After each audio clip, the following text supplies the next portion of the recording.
몸이 아니라 마음이 늙는 게 더 무섭습니다. 지난주 토요일 아침 공원에서 두 노인을 만났습니다. 한 분은 70 초반으로 보였지만 허리가 꼿꼿했고 걸음걸이가 힘찼습니다. 젊은이들과 함께 배드민턴을 치고 계셨습니다. 땀을 흘리며 웃는 모습이 마치 50대 같았습니다. 바로 옆 벤치에는 60 초반으로 보이는 분이 앉아 계셨습니다. 하지만 그분의 모습은 달랐습니다. 구부정한 어깨, 힘없는 눈빛, 무기력한 표정, 마치 80 노인 같았습니다. 그 순간 깨달았습니다. 나이는 숫자가 아니라 마음이 결정하는 것이라는 것을. 그날 저녁 생각했습니다. 우리는 늘 몸의 노화를 걱정합니다. 주름이 생기고 머리가 휘어지고 기력이 떨어지는 것을 두려워합니다. 하지만 진짜 무서운 것은 따로 있습니다. 바로 마음의 노화입니다. 새로운 것을 배우기 싫어하고 변화를 거부하고 세상에 관심을 잃어가는 것. 그것이 진짜 늙는 것입니다. 혹시 여러분도 요즘 이런 생각을 하신 적 있으신가요? 이제 나이가 들었으니 새로운 건 무리야. 젊은 사람들 세상이지 우리가 끼어들 때가 아니야. 그냥 조용히 살다 가면 돼. 만약 이런 생각을 하고 계신다면 오늘 이야기를 끝까지 들어주십시오. 마음이 늙는다는 것이 얼마나 무서운 일인지 깨닫게 되실 겁니다. 한 60대 초반 남성분의 이야기입니다. 5년 전 은퇴했습니다. 30년 넘게 다니던 회사를 떠났습니다. 처음에는 자유로웠습니다. 더 이상 출근하지 않아도 됐습니다. 상사 눈치 볼 필요도 없었습니다. 하지만 석 달이 지나자 공허했습니다. 할 일이 없었습니다. 매일 텔레비전만 봤습니다. 낮에는 뉴스를 보고 저녁에는 드라마를 봤습니다. 하루가 똑같았습니다. 아내가 걱정했습니다. 뭐라도 해보라고 했습니다. 취미라도 가져보라고 했습니다. 하지만 그분은 고개를 저었습니다. 이 나이에 무슨 취미냐고, 젊은 사람들이나 하는 거라고 했습니다. 친구가 등산 모임에 가자고 했습니다. 하지만 거절했습니다. 힘들 것 같다고, 무릎도 안 좋다고, 그냥 집에 있는 게 편하다고 했습니다. 자식이 스마트폰 사용법을 가르쳐 주려 했습니다. 하지만 배우기 싫다고 했습니다. 너무 복잡하다고, 젊은 사람들이나 쓰는 거라고, 자신은 필요 없다고 했습니다. 1년이 지났습니다. 그분은 완전히 달라져 있었습니다. 표정이 어두워졌습니다. 말수가 줄었습니다. 집에만 있었습니다. 나가는 것조차 귀찮아했습니다. 2년째 되자 우울증 진단을 받았습니다. 의사는 말했습니다. 사회적 관계가 단절되었다고, 새로운 자극이 없다고, 이러다가 치매가 올 수도 있다고 경고했습니다. 그제야 정신이 번쩍 들었습니다. 이대로는 안 되겠다고 생각했습니다. 뭐라도 하겠다고 결심했습니다. 하지만 이미 늦었습니다. 마음이 굳어버렸습니다. 새로운 것을 시작하려니 두려웠습니다. 사람들을 만나는 것도 부담스러웠습니다. 집 밖으로 나가는 것조차 힘들었습니다. 마음이 늙어버린 것입니다. 지금 그분은 약을 먹으며 지냅니다. 몸은 건강합니다. 특별한 질병도 없습니다. 하지만 마음이 아픕니다. 의욕이 없습니다. 삶의 의미를 찾지 못합니다.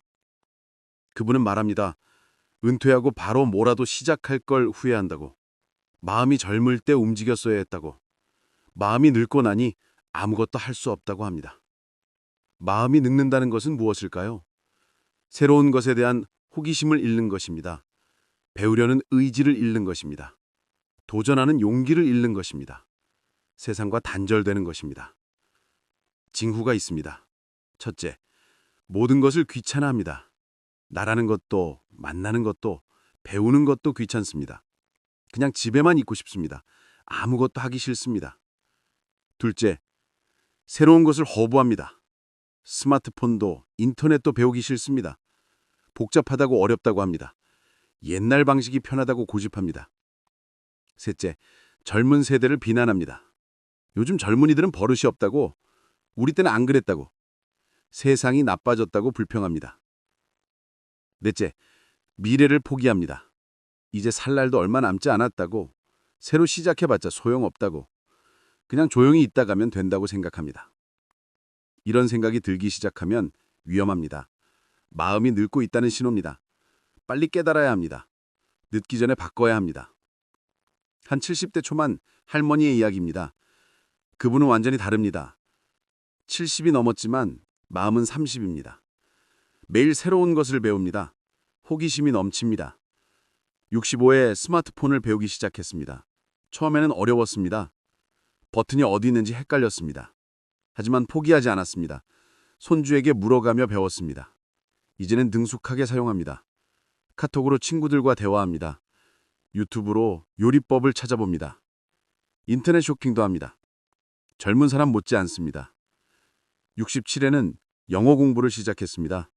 손주들이 영어로 말하는 게 부러웠습니다. 나도 배워야겠다고 생각했습니다. 문화센터에 등록했습니다. 반 학생들이 모두 놀랐습니다. 이 나이에 영어를 배우냐고.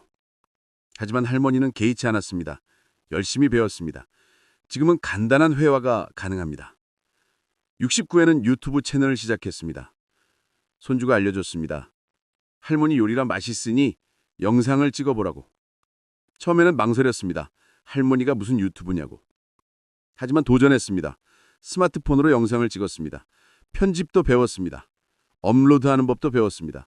지금은 구독자가 1000명이 넘습니다. 70이 되던 해에는 해외여행을 다녀왔습니다. 혼자 일본에 다녀왔습니다.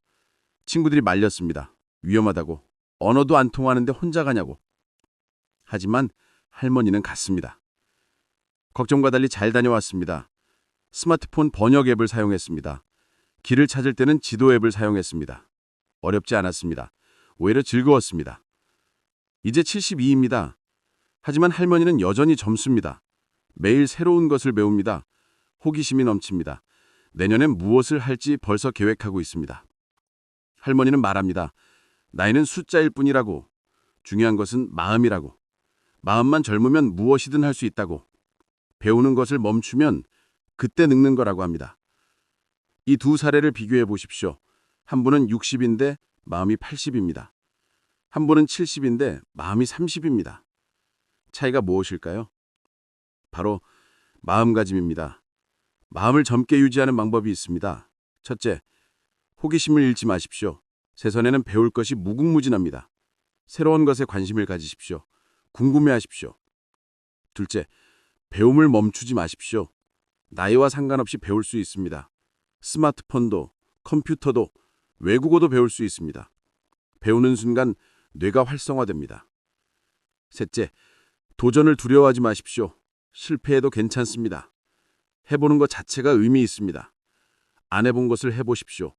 다 보지 않은 곳에 가보십시오. 넷째, 사람들과 교류하십시오. 혼자 있지 마십시오. 나가서 사람을 만나십시오. 특히 젊은 사람들과 대화하십시오. 그들에게서 에너지를 받을 수 있습니다. 다섯째, 운동하십시오. 몸을 움직이면 마음도 움직입니다. 걷기만 해도 좋습니다. 매일 30분씩 걸으십시오. 몸이 건강해야 마음도 건강합니다. 여섯째, 긍정적으로 생각하십시오. 부정적인 생각은 마음을 늙게 합니다. 불평하지 마십시오. 감사하십시오.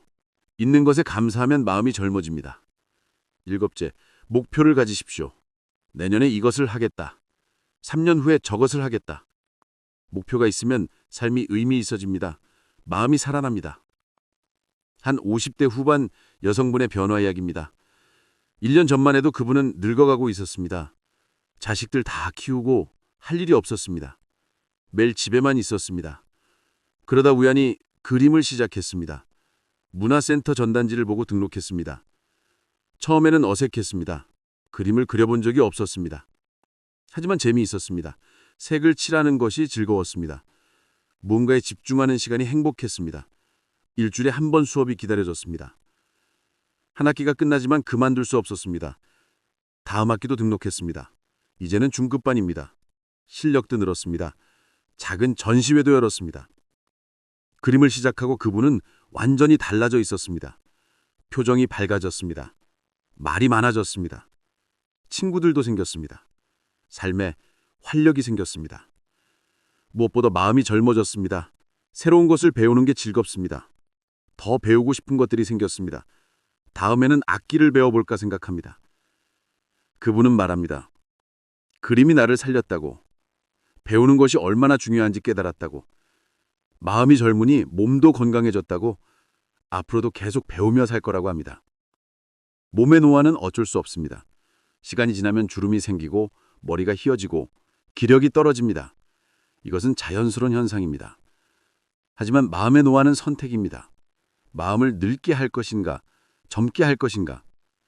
이것은 본인이 선택하는 것입니다. 마음 먹기에 따라 얼마든지 젊게 살 수 있습니다. 많은 연구가 이것을 증명합니다. 배우고 도전하는 노인들이 더 건강합니다. 치매 발병률도 낮습니다. 우울증도 적습니다. 오래 삽니다. 반대로 아무것도 안 하고 집에만 있는 노인들은 빨리 늙습니다. 건강도 나빠집니다. 치매 위험도 높아집니다. 우울증에 걸립니다. 삶의 질이 떨어집니다. 결국 선택입니다.